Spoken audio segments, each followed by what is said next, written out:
The first night I found strangers sleeping in my bed, my son told me I must be confused. I wasn't. I stood in the doorway with my grocery bag cutting into my palm, watching a couple from Germany wheel their suitcases down my hallway as if they owned the place, their shoes leaving damp marks from the afternoon rain. The woman smiled, polite and bewildered, and tapped a 4-digit code into a new black keypad mounted beside my bedroom door, my bedroom, while the man apologized in careful English for arriving early. I could smell the lemon cleaner I kept for Sundays. My quilt, the one I stitched with my sister in 1989, hung folded at the foot like a hotel throw. It took me a second to notice the laminated welcome sheet on the dresser, written in cheerful English and bad Spanish, "Welcome to historic Ruzafa Suite. Quiet hours 22 to 8 o'clock. Do not mention Airbnb to neighbors. My name is Elena, I'm 68, a retired librarian, and I am not easily confused. I live in a 2-bedroom flat in Valencia's Ruzafa neighborhood, with a balcony that catches morning sun and a tiled floor that remembers every footstep. After my husband died 10 years ago, the apartment became my anchor. I know which board squeaks, which window sticks, and how to balance the pressure in the ancient pipes so the shower doesn't scream. My son Daniel and his wife, Maya, moved in temporarily last year after his marketing startup choked on its own promises and her contract work dried up. I told myself it would be fine, family is family, and I made space, gave them the bigger bedroom because they were younger, and kept my things organized to the millimeter so I would never be a burden. Quiet, precise, invisible, that was my usual talent. "Mama, you're early," Daniel said when he arrived half an hour later, waving the couple back into the hall with the host's polished smile. He didn't look embarrassed. He looked busy. "Who are they, and why are they using my code to enter my room?" I asked, setting my groceries down. The brown bread crushed under the weight of the tomatoes. "Your room?" He laughed like I'd told a harmless joke. "Mama, we have talked about this.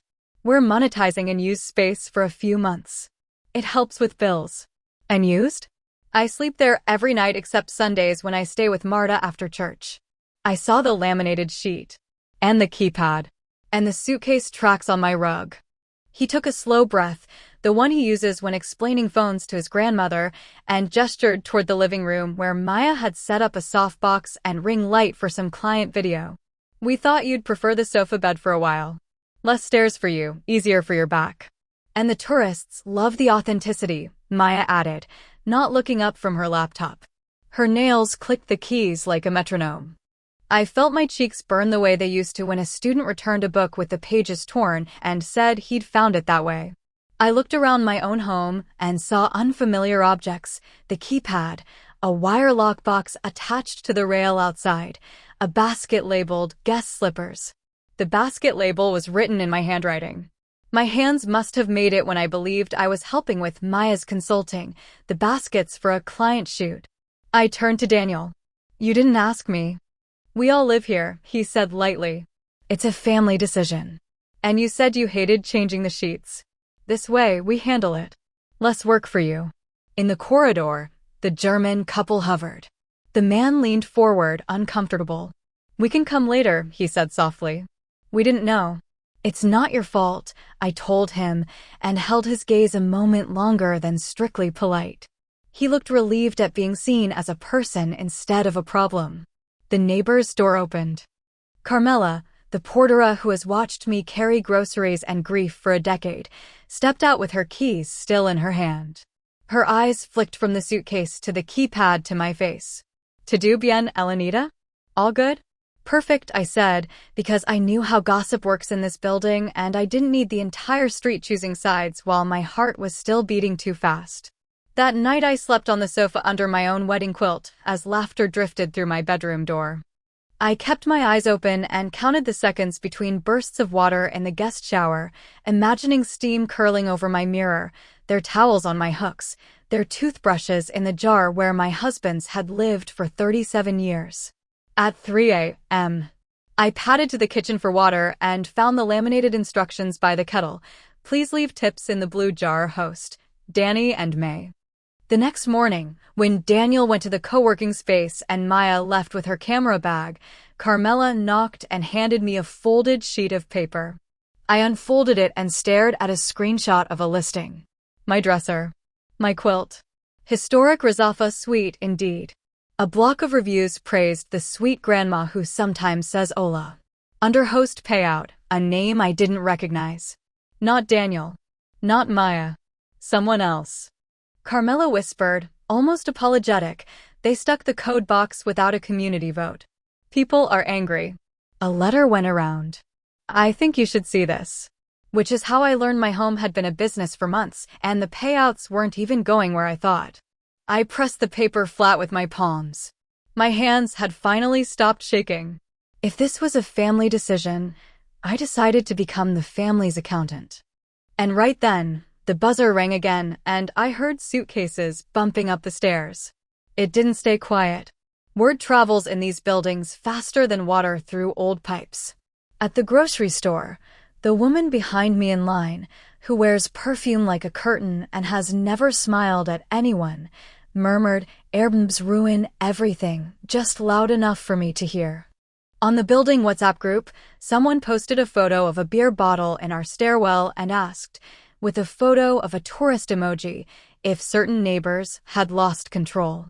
My name wasn't mentioned, but my balcony appears in every sunset shot. At Sunday Mass, Senora Pilar asked if I'd thought about moving somewhere more tranquil for my age and squeezed my elbow like she was checking ripeness. At home, Daniel turned the television louder when I asked about the code box. Maya said I was projecting anxiety and suggested yoga on her app. We have legal cover, Daniel said at dinner, slicing into a tortilla he hadn't cooked. In Valencia, everyone does it. It's normal. We're not hurting anyone. The Homeowners Association bylaws prohibit tourist rentals, I said, because I had read them again at 2 a.m. And the ayuntamiento requires a license, which you don't have. The fines are heavy. He rolled his eyes in a slow arc, that theatrical patience that used to break my heart when he was 12. Mama, please. Don't be dramatic. We're helping each other. You stopped paying the gas bill, remember? We took that over. This is how we balance. I had not stopped paying the gas bill. They had simply changed the email address for the notifications. But I didn't argue. When you've been a librarian as long as I have, you learn to let people talk while you take notes.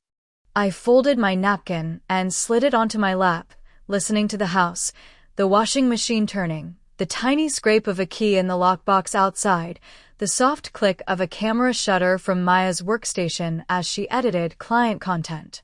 I recognized my living room lamp in one of her photos, a foreign couple kissing beside it with my husband's painting blurred in the background. The rules of the world arrived, not in philosophy, but in bureaucratic font. 2 days later, a notice from the ayuntamiento appeared in our mailbox addressed to Propietaria Elena Morales. It referenced potential illegal tourist activity and warned of inspections. Maya typed a long message in the family chat, "Don't panic. We'll handle it. Elena shouldn't worry." Then she forwarded me a draft care agreement to sign to protect me, she wrote, in case anything legal got complicated. It transferred temporary management rights of the apartment to Daniel for health-related convenience. The clause was sly enough to comfort anyone who wanted to be comforted. I printed it and placed it on the coffee table next to the bowl of oranges and felt something cold, like metal, settle inside me. The humiliation continued in small ways. Daniel asked me to stop baking bread because guests complain about smells. A review mentioned the elderly woman's cough at 6 a.m. and deducted a star. Maya started leaving envelopes labeled cleaning on my dresser as if I were their housekeeper. And then there was the bank letter. I went to update my passbook and the woman, Lucia, who has cut her hair the same way since 2003, called me into her glass cubicle and lowered her voice. "Senora Elena, there's a new standing order from your account. €90 every Tuesday to Lovely Stay S.L. It started 3 months ago.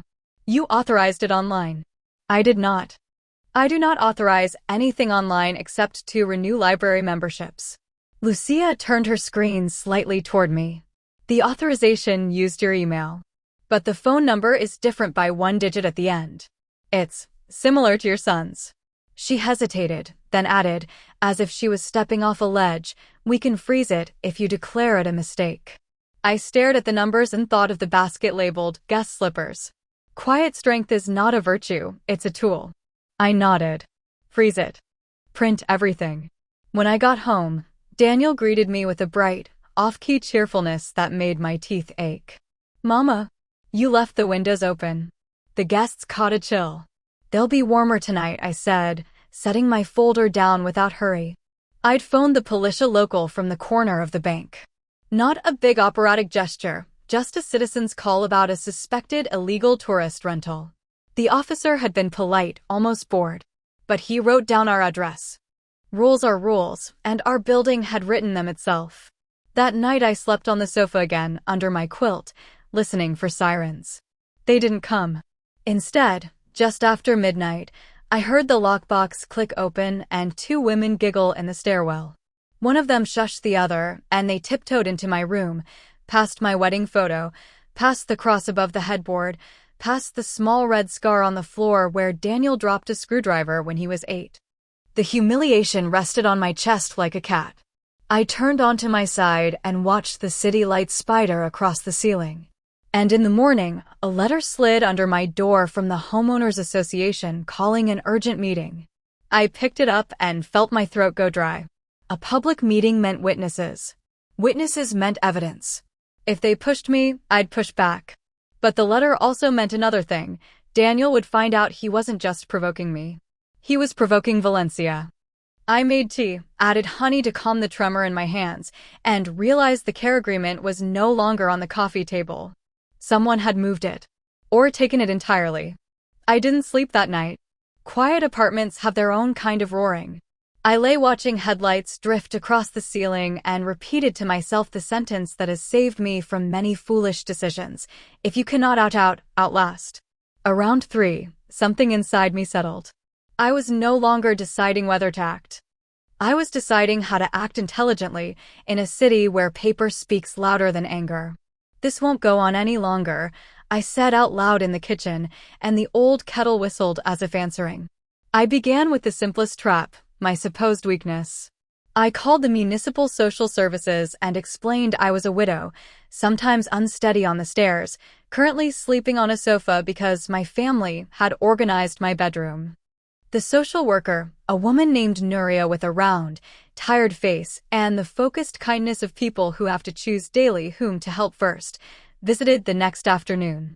She took notes, looked at the keypad, asked to see the care agreement, which I shrugged and said had vanished, and asked who controlled the household bills.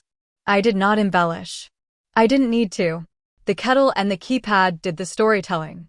"You know, Senora," she said gently, "if you are recognized as a dependent adult, even temporarily, eviction requires court oversight. And using your bedroom for tourists would compromise your safety plan." She placed her card on the table, face up. "If anything changes and you feel unsafe, you call me." I felt almost ashamed of the warmth that spread in my chest. I had reversed what shamed me most, my fear of being a burden, into a shield with a signature. Dependence wasn't a confession. It was a legal status. I didn't tell Daniel. Next, I gathered proof. Librarians know where to look and how to keep quiet while doing it. Carmela had already given me the screenshot.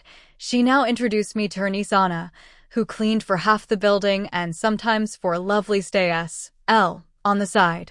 Anna hadn't loved what she'd seen, tourists dragging suitcases past strollers, strangers on the landing at 2 a.m. And she disliked even more that her boss had changed the bank account for our flat's payouts last month from D. Morales to R. Castel. Castel turned out to be Maya's cousin, the one who always arrived with a camera and never said hello. The fake benefactor who had helped them set up accounting. Anna had taken photos of the ledger because she suspected she'd be blamed if something went wrong. She handed me those photos on a Thursday, folded small inside a paper napkin. I slid them into a clear sleeve with the care agreements I'd asked the notary to draft as a comparison. I created a profile on the platform and messaged Danny and May about a long stay for my aunt, testing their response. Maya wrote back within minutes, offering a discount if we can avoid mentioning licenses, and kindly offered airport pickup. I took screenshots of everything, that bit about avoid mentioning. Meanwhile, I visited a lawyer, a woman not much older than my Daniel, but with the eyes of someone who has learned to live on the other side of people's stories. Her name was Tatiana. She worked in a small office near Mercado Central with a ficus dying bravely in the corner, and she spoke quickly without wasting jokes. "You are the registered owner," she said, scanning the property registry extract I'd fetched that morning. "He is your son, yes, but he cannot convert your private space into a hotel without your consent. And if he's redirected income to a third party, that's misappropriation. The administrative offense goes to ayuntamiento for fines. The civil part goes to court for damages. The criminal part we don't need yet." She glanced over her glasses at me. "Do you want to file the police report, or shall I?" "I'll do it," I said. My voice surprised me with its steadiness. There were small victories. The policia local came twice in a week after complaints. The second time, they asked the guests in my bedroom for their passports and took photos of the keypad. They spoke to me with a respect I wasn't expecting. The officers wore reflective vests and politeness like armor. They told me I had done the right thing. They promised a report. And there were new blows. The property deed folder vanished entirely. Daniel found my notebook with dates and payouts and called me paranoid. "You are making drama," he said, standing in my kitchen and spreading his hands like a television doctor delivering bad news. "You'll ruin my prospects. Do you want me to end up like those men selling trinkets on the beach? Is that your picture of me?" In my head, I whispered to him as I had when he was 6 and furious. He'd been caught copying homework. "Do not insult people who work harder than you." Out loud, I said, "Bring back my folder." He leaned in and dropped his voice. "Stop stirring up the building, WhatsApp. If you go to court, people will find out. You won't like it when they see you this way." "How, Daniel?" "Helpless. Confused. Bitter." The word bitter hung in the air like something souring. He put a hand on my shoulder and smiled the way he used to when he wanted money. "Let's not escalate, Mama. Sign the care agreement and we'll fix the payouts." That night, Luis, the retired postman from the 3rd floor who spends more time than anyone should in the stairwell, knocked on my door. He held his cap in his hands the way men do when they're about to say something they're not sure is their business. "I shouldn't, but I will," he said. "Yesterday I saw your boy at the coffee shop. He had your old pension letter. He was tracing your signature with a light box. Maybe it was for something good, who knows. But my stomach didn't like it. Mine never liked forged things. I thought you should know." I felt the city tilt and steady again. Someone had noticed. Someone other than me. Someone who remembered what authentic writing looks like. I thanked him and closed the door gently. From the bedroom, laughter. From the street, a motorbike accelerating. From my heart, a decision. Court, not later, now. The courtroom wasn't grand. It smelled faintly of disinfectant and wet umbrellas, and the ceiling light hummed as if annoyed to be awake. But to me it felt like the stage where reality would put on its working clothes. The day of the hearing, the Homeowners Association had already met and voted to pursue fines. The ayuntamiento had issued a provisional order suspending tourist activity pending investigation. And my lawyer had persuaded a judge to consider urgent measures regarding the misdirected income. Daniel arrived with Maya, both of them dressed like stylish witnesses in a documentary about misunderstood entrepreneurs. Maya held a folder so thin it might have been empty. Daniel hugged me perfunctorily without meeting my eyes. Tatiana placed our evidence in neat, quiet stacks, screenshots, bank letters, the notary's statement that the care agreement I supposedly signed, attached by the defense, bore irregularities inconsistent with my signature history. She didn't smile when the judge examined the photo of my quilt on the listing. She didn't need to. Evidence speaks in a dialect judges understand. "Señoria," Tatiana began, and her voice carried the steady cadence of someone carrying a complicated tray. "This case has two simple facts. The owner did not consent, and income derived from her property was diverted. We request seizure of all payouts received since January and the immediate prohibition of further rentals, with costs." The defense tried to make it small. Daniel's lawyer said it was a misunderstanding, a family arrangement, a cultural clash between generations over the sharing economy. He said I had memory lapses, that the care agreement was a kindness, that my neighbors were nosy, that I enjoyed the company of guests because it gave me life, that I had even made guest slippers, which suggested my active involvement. Maya nodded like a metronome set to smug. And the payouts to our Castel? The judge asked mildly. Accounting simplification, Daniel's lawyer said. A cousin helped set up the profile when Mr. Morales's bank had a technical problem. All normal. Technical, I repeated under my breath, and Tatiana's hand found mine for a second, warm and precise. We called witnesses. Lucia from the bank, cheeks pink with a mixture of embarrassment and pride, testified that she had flagged the standing orders and the phone number mismatch. She had printed the logs, each line a small brick in a wall we were building. Anna, Carmela's niece, stepped forward in her only blazer and explained how her boss had switched the payout account last month, how she had been told to leave envelopes labeled cleaning in my dresser. She looked at me once, quick as a breath, as if to say, this is the moment I chose a side. Then Luis, holding his cap with both hands, told the judge he had seen my son copying my signature at the copy shop. He did not embellish. He did not invent dates he didn't remember. He simply offered the single detail that changed the room's temperature, the light box, the angle of Daniel's head, the paper glowing. The judge asked for the name of the shop. Luis provided it without drama. The judge asked for the shopkeeper's name. Luis did not know. The judge requested the court officer call to request any camera footage. Maya's cousin, the mysterious Castel, did not appear. Instead, Tatiana handed up an email Anna had extracted from her boss's WhatsApp, the fake benefactor's fee structure for helping Danny and May anonymize payouts in exchange for 15% because mother is nosy.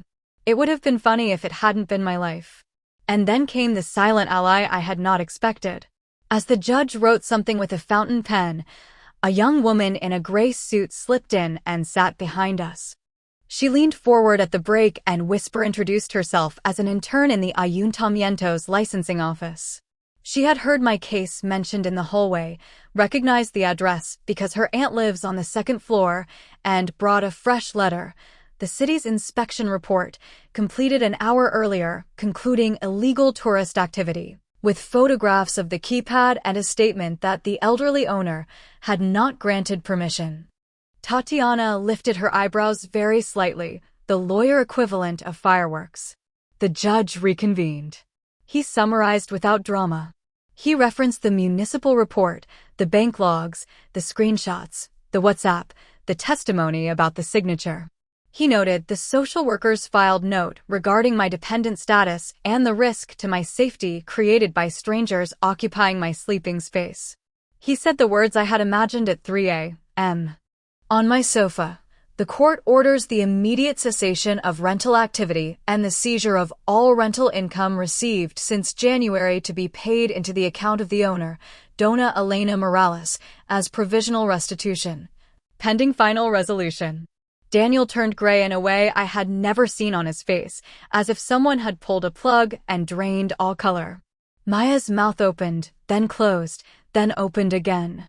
The humming ceiling light seemed louder. The room fell quiet in the way that makes paper rustling seem obscene. Furthermore, the court refers the document with the irregular signature to the Fiscalia for review, the judge continued, and orders the platform to freeze the host profile Danny and May immediately. Hearing adjourned. The silence after his hammer fell was almost kind. Daniel looked at me, not with anger first, with confusion, like a boy who has discovered that the school he mocked can in fact expel him. And then, something I had been waiting to see for a year, recognition. Of me. Of my quiet, persistent handwriting on the world. As we gathered papers, I felt a small hand slip into mine. My grandson, Leo, 12, serious, a child who counts clouds, had come with his aunt at the last minute. He'd sat in the back, eyes wide. He squeezed my fingers and whispered, "Abuela, can I sleep in your living room tonight? Just us?" I nodded and swallowed. Daniel watched his son move toward me and understood without anyone having to say it. In the hallway, Carmela waited with tears she refused to let fall. She put a hand on my shoulder and said, as if declaring a holiday, "The building is with you, Elena." The judge's assistant looked at me like she was seeing a map made by a woman no one had expected to draw maps.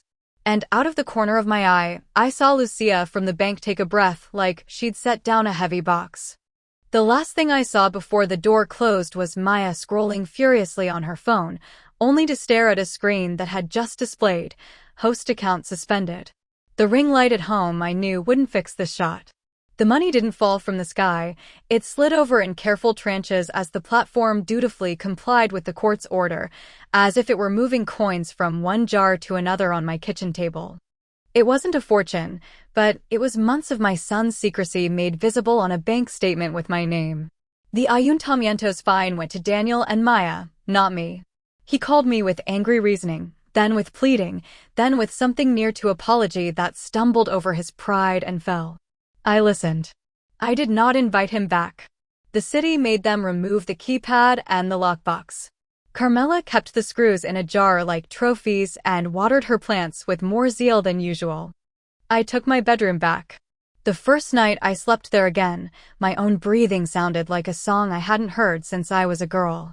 I washed the quilt and hung it on the balcony where, as the sun moved, you could see each stitch my sister and I had argued over and then agreed. I didn't barricade the door. I didn't have to. I also did something I never thought I would. I rented my spare room, legally long-term, to a nursing student named Isabel who works nights and speaks softly. We signed a proper contract at a notary with Carmela as witness.